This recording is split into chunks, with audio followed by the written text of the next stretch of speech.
people only are going to take action if they're ready to take action. I can't hold people's hands, and I've tried a million times to like just pull them with me, and it never works. Hey everybody, we're here with Joey McClellan on the Gentle Art of Leadership podcast today. Joey is going to share his personal development journey, his business journey, and some of the biggest tips that he will share with you, a business owner, in what you need to do to start creating engaging content today. You don't want to miss this episode. Hey, thanks for tuning into this week's episode. Would you make sure to please like, comment, and subscribe to the channel here, and please share this episode with somebody whose life it will make better. Joey McClellan, welcome, man. Thanks for having me. Well, you're here all the time. I'm here a lot. Full disclosure, you are the producer of the Gentle Art of Leadership podcast. I am. Yeah, it was really cool how we got connected. I mean, we're recent friends, really getting to know each other in here. You're on the other side of the cameras as a producer. Yes, sir. How's that been? How's that experience been for you? I've really enjoyed it, man. I think it's been a lot of fun. Bring on some pretty cool people, talking about some really great stories that are from inspiring to impactful to motivational to tactical to just full on insane.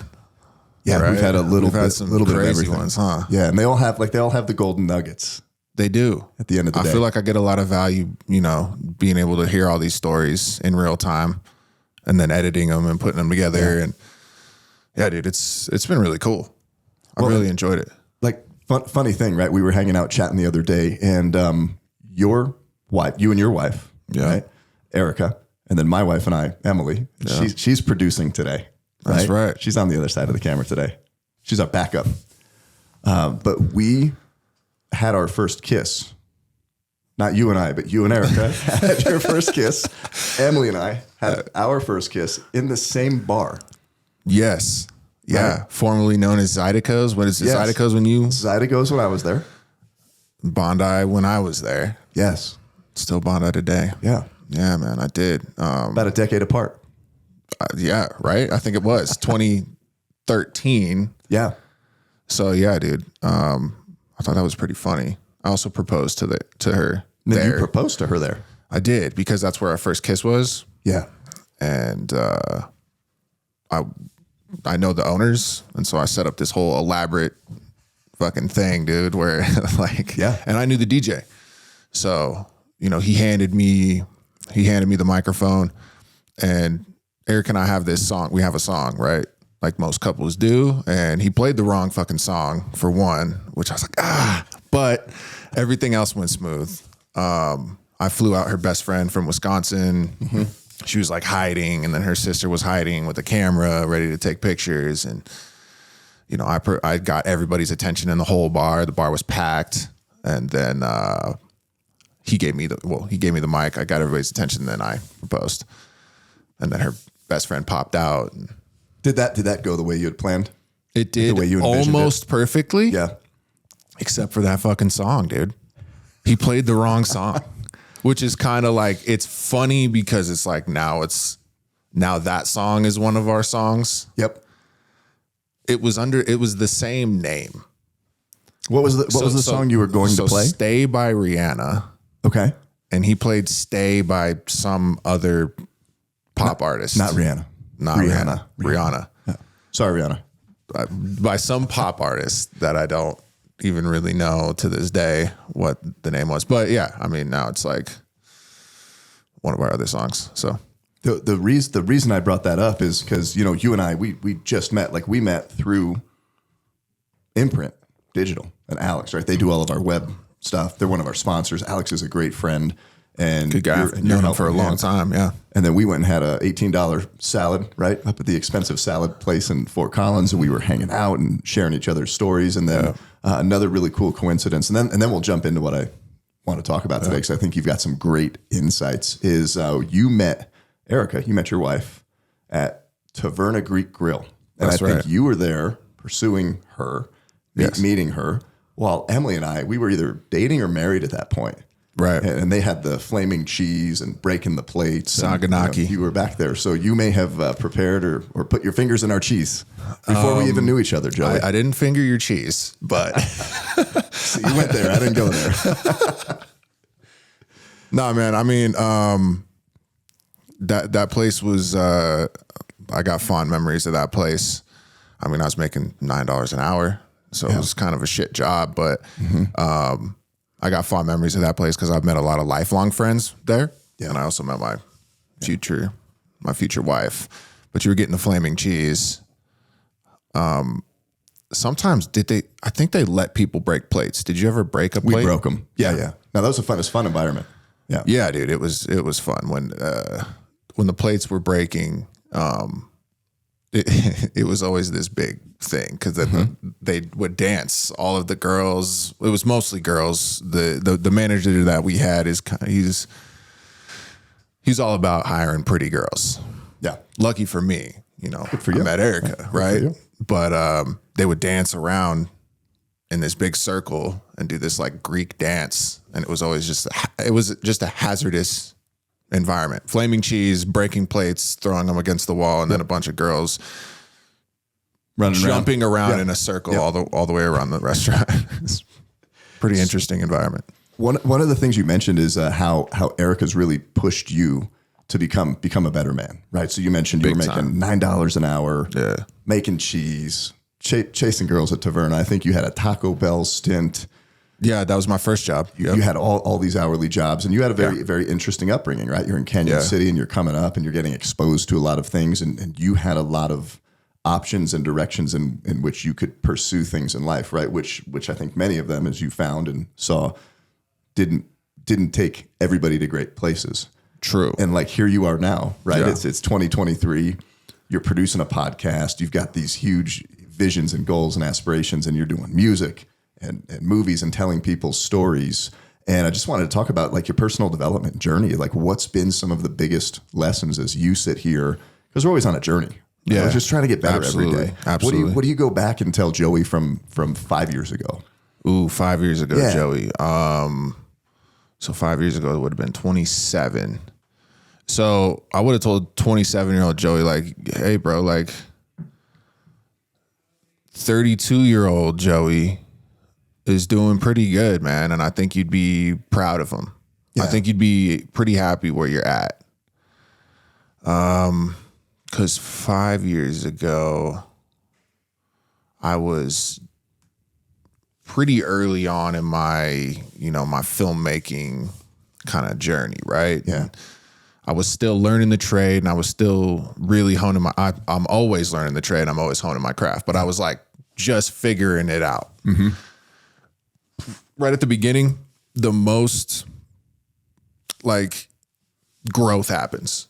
Like the first, like I tell people, I have one of my best friends is like starting on this journey right now. Yeah. And I tell him like the first like 20 to 100 hours, you're going to learn the most shit. But like eventually when you're learning, and then you start hitting this like level where when you learn, it's very, very incremental. Yes. And it doesn't really feel like you're moving that quickly. Yes. Yes. And that's where I'm at now, is like tiny little incremental steps forward. Yeah. So you have that big arch like, up that first 100 hours, and you know nothing, and now and then you're a novice, right? Yeah. And then you hit this, and then it's just like tiny little steps up. So that's kind of how it went down. How do you remind yourself every day? Because there are those phases, right, where things they seem to flatten out, but you might just be refining like a really particular skill set. Yeah, like frame skipping. Frame skipping. So glad that's not happening anymore. Yes, you go back and watch earlier episodes. We figured that out, but maybe somebody's hit that plateau. Like, what do you tell them? Because it's hard to see when you're not seeing any progress. So it's all about the frame, I think. So it's like you got to look at like where you started and where you're at, and you have to put bigger frames in place. You got to start thinking on like 5-year, 10-year horizons, right? So I've been in the game like 7 years. So when I look back and I think about like where I started and what I knew back then, it's like night and day difference. It's crazy because like I'm teaching my best friend how to do this stuff, and I'm realizing like where he's starting is where I started. Yeah. What I now know, I'm able to give him that knowledge and help kind of decrease that learning curve. And I'm like, oh damn, like I really learned some shit.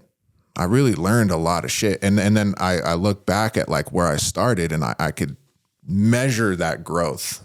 So that incremental stuff, if I look back even last year on like where I was as a director, where I was as a screenwriter or a cinematographer, like I could even measure that growth. But like if I look back last week, if I look back yesterday, it's like you can't really gauge it based on those time frames because they're too small. So bigger frames going back. And then I'm hearing you say too, just teaching it to other people. You don't realize maybe all those small incremental details until you're sitting down with new guy, new gal, and you're like, wait, I got this. I got these little details. Straight up. I love it. You don't realize it. You're like, damn, I did learn some shit. I actually did figure this out. Yeah. If you're able to, I think, I don't know who said this, like Einstein or something. I don't know. A scientist said, if you can't explain it in simple terms, you don't truly grasp that concept. Yeah. Right. Would you agree? I think like it seems true to me, like if I'm telling him how to do something and I'm using all this technical jargon, I just feel like a fucking mechanic. Yeah. When you're at the mechanics and it just seems like they're getting one on you. They're just like, hey, your timing belt and your carburetor, it's all fucked up. It's like you don't know what they're talking about, bro. Yeah. And so I think about that when I'm like trying to explain stuff and I try to simplify it. So you think that, so being able to simplify it makes you feel pretty competent in that. It makes me feel like I understand the concept. Yeah. It makes me, because then they pick it up and they're like, oh, all right. When you explain it to me like that, right? Like I've watched other YouTube videos and it's just like, I don't know what they're saying. I'm a beginner. Yeah. So I think that helps, man. So with everything you've got going on right now, a big thing that you're focusing on with Purple Couch, with your production company, and I love the videos that you post on YouTube. You're just real and raw, breaking it down and giving advice, just relationships and life. What's been one of the biggest ones that's been responded to for you from those videos? I did one about cutting off toxic people. Yeah. Talk more about that, because we had an offline conversation about a business engagement that you were in, right? And without sharing names, because you don't need to, right? They don't deserve any more credit, but that's facts. Yeah, that can be killer, man. Yeah, dude. I got a good response from that, and then typically when I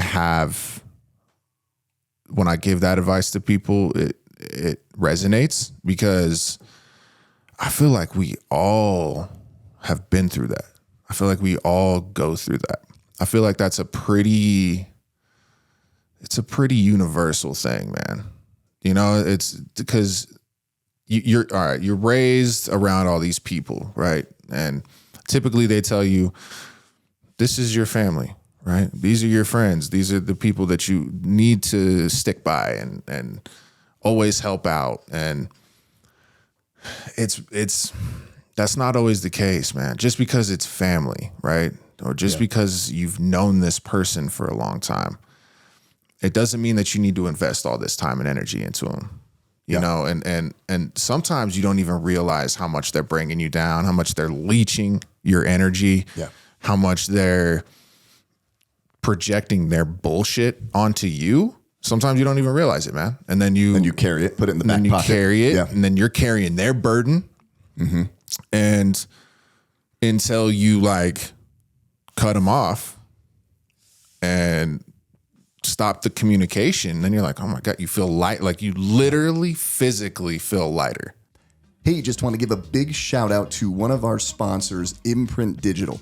If you're a small business owner, one of the things that you need to navigate to be successful is all things online and digital in terms of marketing and your messaging. Imprint Digital, they're the real deal. They are the professionals and they know this world inside and out. Make sure to visit their website at imprint-digital.com. A big shout out and thank you to one of our sponsors, M&D Painting and Roofing. M&D was actually founded by my wife, Emily, and I back in 2005. And for the last 2 decades, we've been here in Northern Colorado of one of the leaders in residential and commercial repainting, as well as most recently installing residential roofs. So if you need to paint, re-roof, you got hit by a hailstorm, we can take care of whatever your home needs from top to bottom. You can find us on the web at mandepainting.com. It's like your shoulders. It's like you're carrying it. And so like this particular business engagement, the guy, he brought me jobs. He shed some knowledge.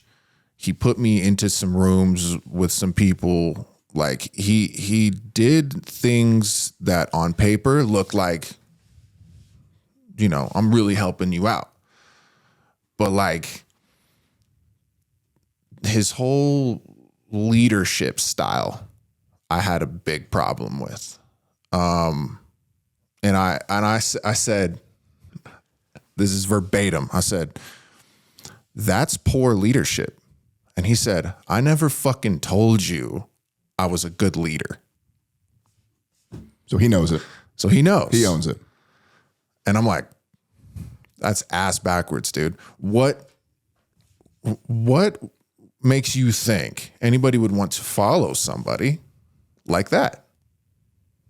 It doesn't make any sense to me. And he's owning it. Was that your first red flag in that engagement? That was one big red flag, for sure. There were several. But I felt like I had this debt to him. You know, you put money in my pocket. You taught me some shit. Like, you know, like you, and that is kind of where I got a little lost in the sauce. I was like, all right, well, you know, I'm gonna, what's the word? I'm going to allow some things to slide and compromise. Yeah. There it is. And I'm going to hope for the best, and I'm going to hope he gets better, and I'm going to hope he like tries to develop a little bit more. How'd that go? Not well, bro. Not well. When I told him, I was like, bro, like, cause a bunch of my friends went and worked with them on something, and it was just a complete shit show. And I was like, dude, I'm done with this, man. I'm not going to deal with this anymore. You mentioned something that was really important. We talked about this offline, but you just brought it up, was in that industry, right? He puts you in the room with some very important people that could change your career. So do you think these guys feel like they don't have to lead or be kind or have integrity because they're like, hey, I'm putting you in the room with a big name? Is there a lot of that? I think that like in the business, and they hang on that, and they feel like they can behave however they want. Yeah, bro. I think like his mentality was like, I'm fucking paying you, so you need to do what I say blindly. Okay. And I am not that kind of person, bro. I'm not gonna just blindly follow some shit leadership. And was it bad things he was doing, like not above board things? It was. Yeah, I mean, yeah, it was kind of like along the lines of like how you treat people, yeah, you know, how you talk to people. It was just, that was a major issue for me, and then the attitude that comes with it, and I just, yeah, man, didn't work well for me, man. Like there was a big clash there. Yeah. So back to cutting off the toxic relationship, right? Somebody's listening to this, they're in one right now. They're not being treated well. Yeah. Person knows it. Because sometimes the person that's doing it, they don't know it. Right. That's a different story because you might be able to open their eyes to it. But this guy he knows. He don't care. He knows. He's going to crap on you. How do you end that? Like, what were those action steps, those actionable steps? Because I know the end of the story. Yeah. Like somebody's listening to this and they're ready to get out of a toxic relationship. There's a couple of approaches. you could kind of like just put some space. You know, like you don't have to make it this big thing where it's like, you did this to me and you did this to my friends and you need to fuck off. It's more like you could not text back as much. You could not respond to them when they call you, or, you know, like you could just put some space, not hang around them. Don't be hanging with the people that you know are going to be hanging with them. Just kind of like give yourself some room. You could do that. And then sometimes it just kind of fizzles out. And then that's fine, because then you don't have to deal with this thing. But like other times when they're just not getting the hint, or they're pushing against it, like this dude was, if they're pushing against it, like playing the victim, like this dude just loved being the victim. Like he loved passing the buck every single time. It was never his fault. Nothing was ever his fault.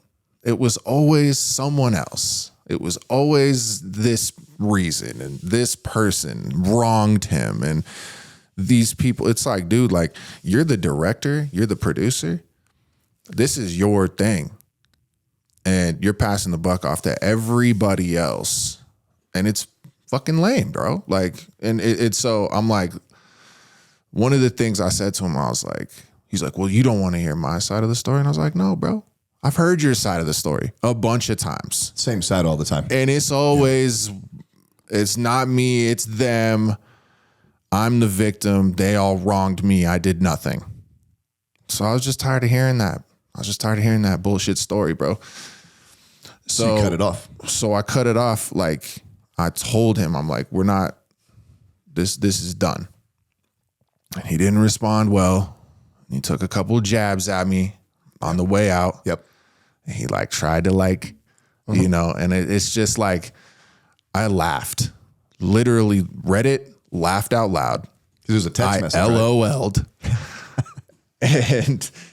And bro, like, I was just like, dude, I'm not even going to go in on you. It's too easy. Yeah.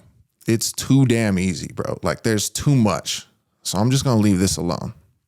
And then he took another jab kind of recently under one of my homies' posts. And I was like, nah, man. So he's still creeping around a little bit. He's creeping around, okay, bro, from some other from some other Instagram page. He's like trying to talk some shit in the comment section. But yeah, man, you just like your life is going to be exponentially better when you get rid of people like that. You know, and that's not the first instance in my life that has happened, but every time I do cut people off, and every time like I put that distance in that space, it's always for the better. Just from an energy perspective, from physically even, like like everything, you know, mentally, physically, emotionally, it's just a good move. So I love it. So try to distance yourself, right? Maybe the more passive approach, just make yourself less available, less frequently, less quickly. Make some space. Yeah. If they don't get it, right? And you got to kind of put your foot down. More direct. You've got to do that. Yeah. Anytime I've ever cut somebody out, right, just from my life, from my circle, business, right? You've got to make those business decisions. It's always been great. It's never easy. Right. Those are the hard conversations. Yeah. You know, the ones that have been toughest for me is being on this personal development journey, right? Like we're just both guys in this world trying to make it a better place. Yeah. And use our story and share parts of it to glean lessons, right? To share with somebody else that's going that same direction.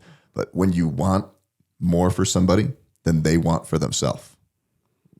Yeah, bro. I struggle with that. Lead the horse to water. Lead the horse to water. Here's the water. I like literally carried you over to the water, got you a big bucket of it. Like I'm trying to feed it to you, and you just don't want to take it. I struggle with that because I have this personality where I want everybody around me to be their best selves. I want them to like strive for something. I want them to have goals. I want them to like always be pursuing something, and you know, health, wealth, relationships, the whole nine. I want them to like be their best selves and strive to be their best selves. And so I'll try to put people on game, or I'll try to like give that info, or, you know, and I struggle with it because people only are going to take action if they're ready to take action. I can't hold people's hands, and I've tried a million times to like just pull them with me, and it never works. It never works. It's got to be on their own, you know. Yeah. So from a mentorship standpoint, it's like, hey, I'm here with you. I'm gonna lead you. I'm not gonna force you. Yeah, I'm gonna guide you. Right. It's tough to see when somebody doesn't want to go there. Why do you think people don't? Like why do you think ultimately people just decide not to? That is a great question, man. Because you're in an environment, right? Like you were in an environment where a lot of people decided not to. Yeah. And if you go back and replay the life and the people that were in it are in it, most that probably aren't. What's different with you than the other people that you came up with? If I were to track it, it feels like I was put into a situation to where it seemed like the way out. Like I could kind of track it to my parents. They started this restaurant in like 2007, and then, you know, 2008, 2009, the crash happened. Yeah. Big issue with that, right? And it went under, and it was complete turmoil, mayhem. And within that chaos, I saw personal development as a way through it. Yes. And perhaps people are too comfortable, or there's not something that's challenging them enough, or there aren't enough obstacles. I'm not exactly sure, but it just seems to me that those are the circumstances that started that journey. And then I realized there's no getting off the horse once you're on it. You know what I'm saying? Like it's perpetual. It's a cool horse. That's what I'm saying. That's what I'm saying. And so it's like, it's always going to be growth. Hey, if you're a Christian business owner, you have to check out one of our sponsors, the Foundry Advisory. The Foundry is a Christian peer advisory group where we get together on a monthly basis to discuss everything that's important in our life, our business, our families, and our faith. I'm a member and I love being a part of this group. You've got to check them out at thefoundryadvisory.com. When you go to their website, make sure you check out their Refresh event, which is happening January 11th through the 13th, 2024, up in Estes Park. That can be found at thefoundryadvisory.com/refresh. Hey, if you're a business owner and you need to do some renovation in your space or possibly build a building from the ground up, you have to connect with one of our sponsors, Mendel Construction. Mendel Construction is a commercial construction company that's been around since 1997, serving all of Colorado. They can do a small tenant finish all the way up to ground up construction of a new building for your business. Check them out at mendelandcompany.com. That's MENDEL and company.com. If your life or business are cluttered up with junk right now, then you've got to reach out to one of our sponsors, Hulk Addicts Hauling. Hulk Addicts can come out to your home or business to do anything from removing junk to appliances. Maybe you're demoing or doing construction on a property and you need it cleared out. Maybe you need a big dumpster dropped off that they can roll off later. Make sure to check them out at hulkaddictsjunk.com. They are serving all of northern Colorado as well as up and down the Front Range.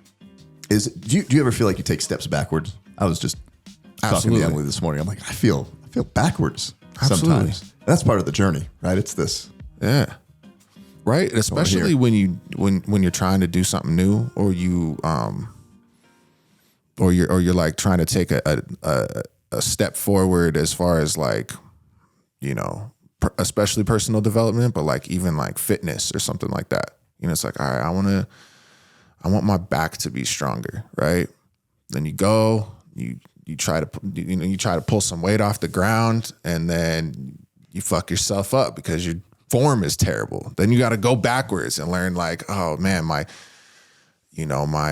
hip mobility isn't great, and I need to work on that. And my dorsiflexion is not great. Like my feet just don't do that right. So you got to go back and like get that mobility, and then my hamstrings aren't strong. I got to go back, and it's like, especially with filmmaking, bro. Like I started as like a cinematographer, because there's a bunch of different positions, but I think there's like several skills that a director should learn. I was a cinematographer first. I learned how to shoot. And then when I got on set and I was actually directing is like a whole nother thing on top of cinematography. You need to know cinematography, but directing is like, I'm working with the talent. Yeah.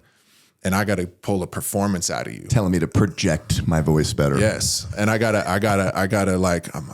give notes, and I gotta learn that like, I can't just tell you how to say a line.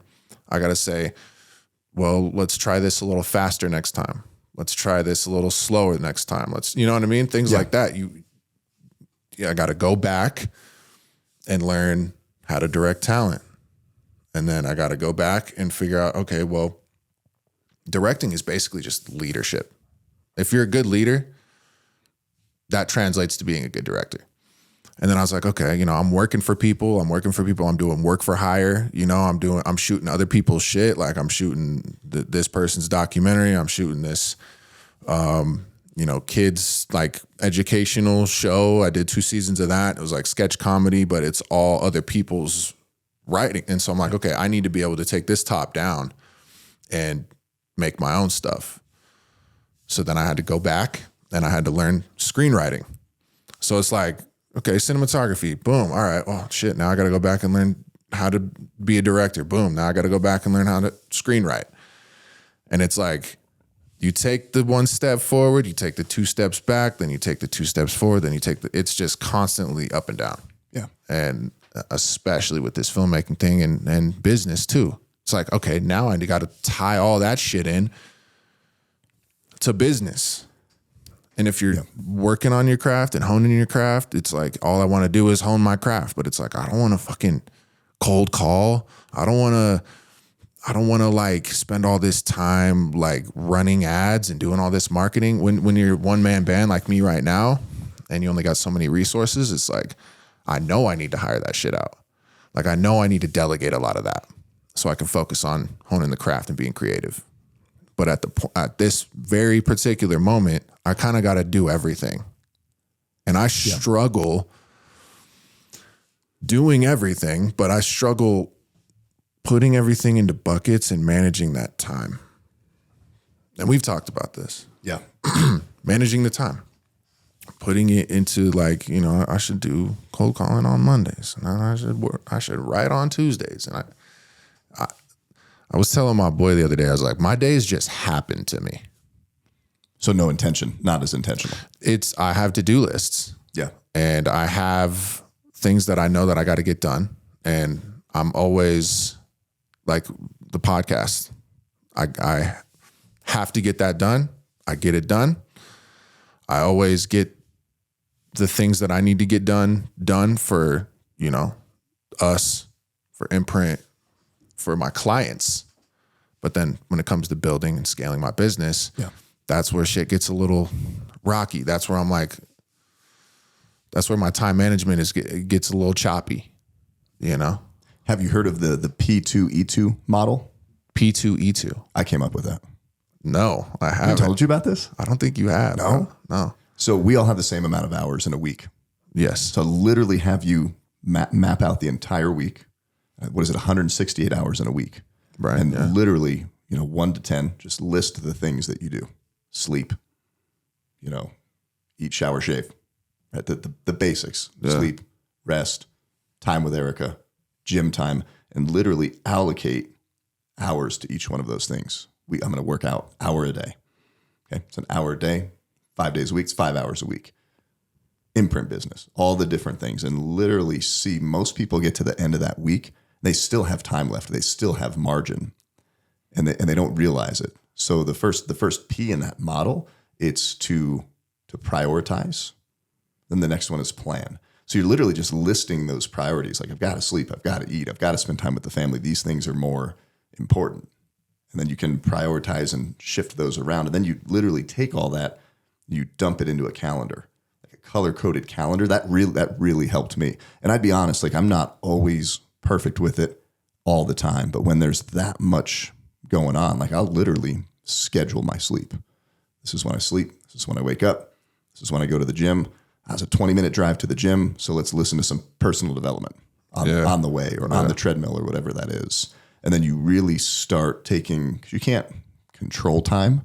Everybody's got the same amount of it, but you can be really intentional with that time that you have. That's the missing link, bro. Stick to that schedule. That's the missing piece. Yeah. Also, I've got a little video coaching program. It literally breaks everything down, shows you all the steps. And then the 2 E's, right? You have plan and prioritize. And you're kind of doing those two things together, but then you have execute and then you evaluate. So great. The plan on paper is great. Budget's great, but you're not always going to follow it. So you've got to come back. Right. Hey, I missed something here. I spent too much time here. I got caught up at the gym. I was chit-chatting. Now I'm 30 minutes behind. Oh, that ate into my personal development time or my time with wife and the family. And I find when I don't have that, my day just runs me. Dude. It just runs me all over the place. Absolutely. All over the place. Absolutely. You feel that? I do, bro. Yeah. Try that, man. Try that. I'm going to. Yeah. That's because that's what I need, man. That's the missing link, because I'll go and I'll Google some shit, read some articles, go on to YouTube, and it's just like, it's too fucking much, bro. It's like, they're like, here's what works for me. And I got this, it's like, there's so many ways to approach productivity and there's so many ways to approach like time management. It's just like, I get a little overwhelmed with it. Yeah. And when you're in your space, like your zone of genius, right? And I know this because we're here working on this all the time, is like, you can come into a scenario. We sat for the $18 salad and I shared my passion of, we took a group of guys on the Camino, right? Just a couple weeks ago, we got back, took a group of men on the hike of a lifetime. It was a 70-mile hike through Northwest Spain. And it's like, how cool would that be to document that, right? Bring a group of guys over. And you literally, like, you took that idea, that dream that I had, and you're like, well, here's how it could play out. Here's the hook, here's the scenario, here's the storyline. And you totally played that out. Like, that's your zone of genius. And then you're like, oh, now I've got to go get into time management, task management. This stuff sucks. I hate this. Yeah, dude. It's like a totally different part of my brain, man. Yeah. I like to say that I'm analytical when I need to be. Obviously I thrive in creativity. Yeah. But you have to have that analytical side to be able to structure that creativity. Yeah.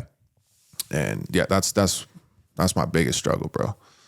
That's my biggest struggle. I'm sure there's other people out there that, like, other creative people, and I look at you as a creative person too. Like, I know you're a businessman, but like, no, but I've got that super creative, like, wake up, ask Emily, right? Yeah, I feel like you got, like, I could just tell, bro, you're creative. How many ideas, Emily? Oh, go ahead. No, I'm squirreling right now. I do the same thing. I have a million ideas before lunch. Yeah. But nah, man, it's one of those things where it's like, I have to do it, bro. I have to, because you were able to take the creativity and mesh it with that structure. And I feel like that is a huge component of why you're successful. Would you agree? Yes. Thank you. It's a piece, yeah, thank right? You. At least. I think I'll find myself doing that well at times. And I literally, as you're sharing this, like, Emily, how many ideas, and she can speak into the podcast right now. So Emily, drop it in. Like, how many ideas before I leave the house for the day do I just drop by you sometimes? Probably at least 5 to 10 a day. A day. So I would say, that's solid.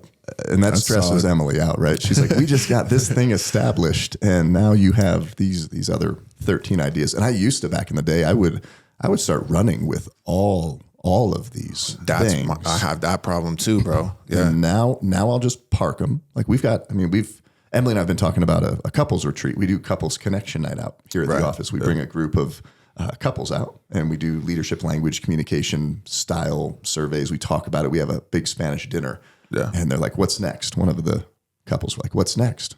Like, what's next? Well, we could do this retreat. We could get them here on this kind of transportation to this city and do this. And what does this look like? And mapped the whole thing out. And then we're sitting there like, okay, do we pull the trigger on this?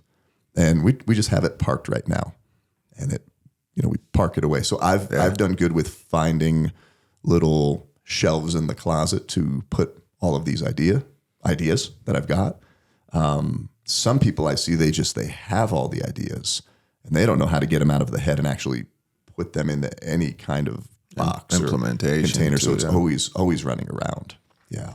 Yeah. I was watching your podcast, obviously, and your podcast with Emily, and Erica's a lot like you. Erica's like, if like I'll have all these ideas and she's very like calculated, structured, everything's scheduled.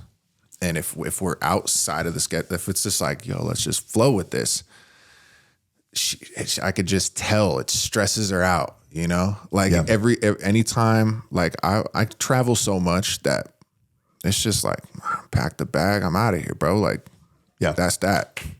When Erica is about to travel, it's stressful for her. Mm-hmm. It's like, I need to have these outfits laid out, and I need to have everything ready to go, and the house needs to be clean and all this shit. Like, I'm just like, I'm a more go with the flow, and she's a more structured. Like I see that dichotomy, and I think you and Emily have a similar thing going on. So I understand.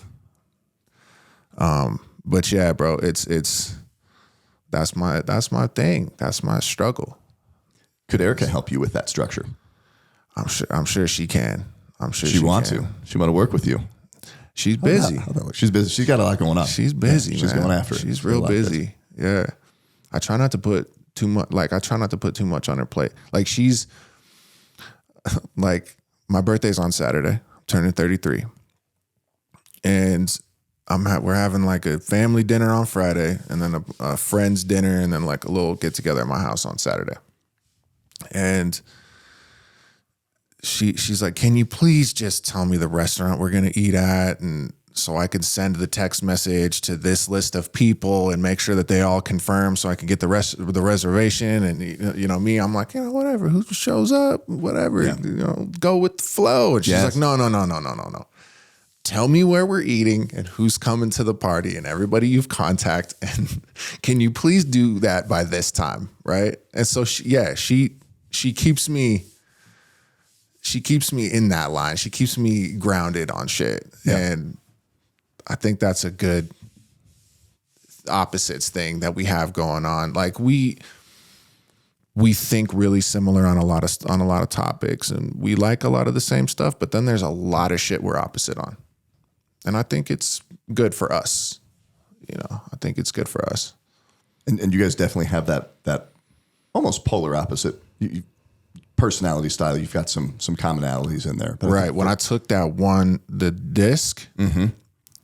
I'm reading the breakdown. Yeah.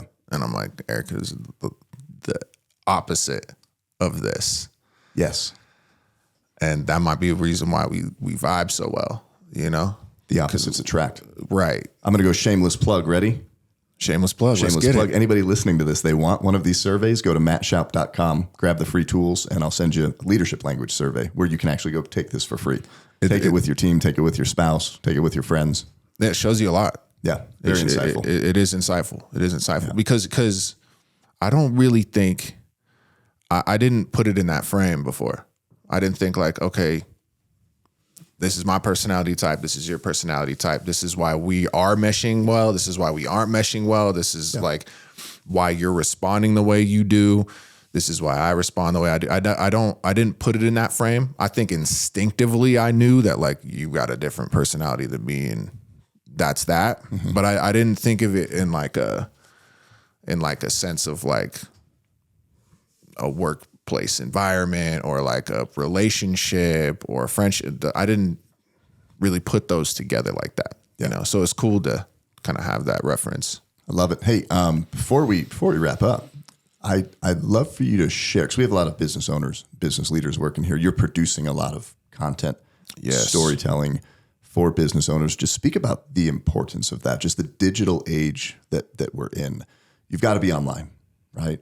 And it's not just being online. You've got to tell a story, and you've got to tell a real story, a raw story. So where do you see businesses do it right, and then on the flip side do it wrong? Well, as you've been in this world, in this space. Yeah, man. I think the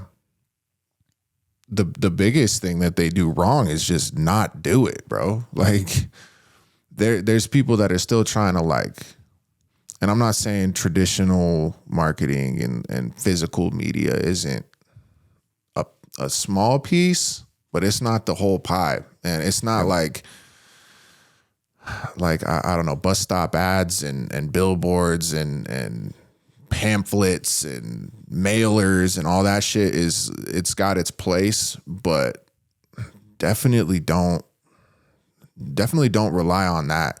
Like we're in the digital age, and I don't think most people are doing enough volume. Yeah. And I think if you don't have like a digital footprint, then you are kind of irrelevant.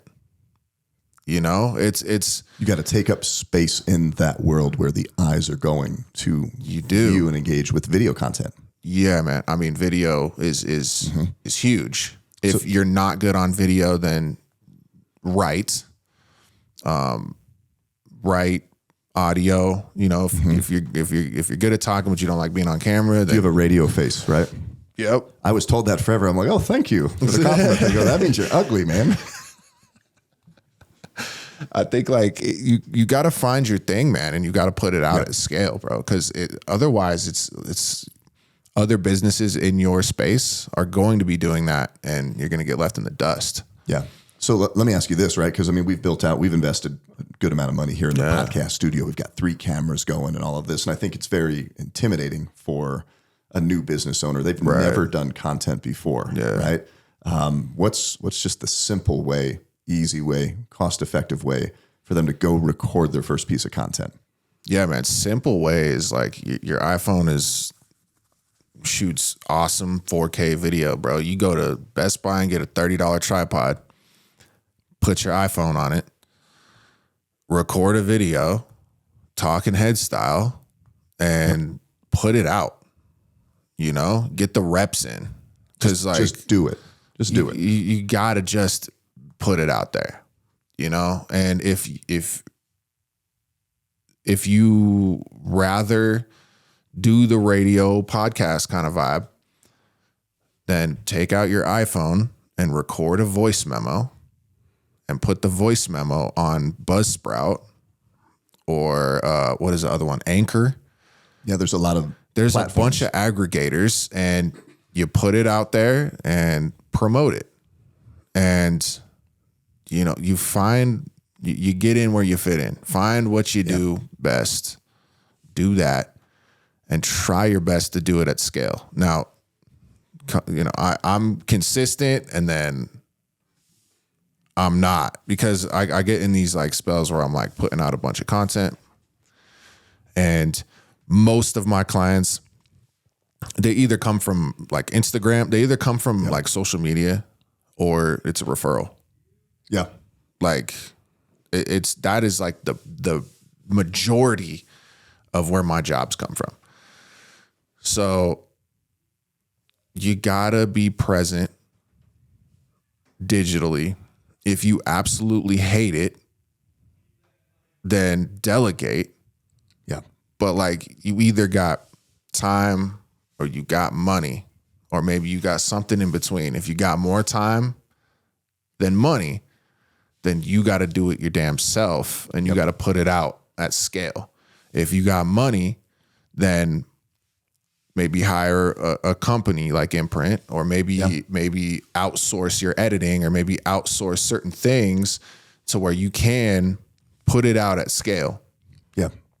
And if you're not doing one or the other, then you're not very relevant just as a business in my eyes. Yeah. People might disagree, but and I hear you say just do it. yeah, man. Doesn't need to be expensive.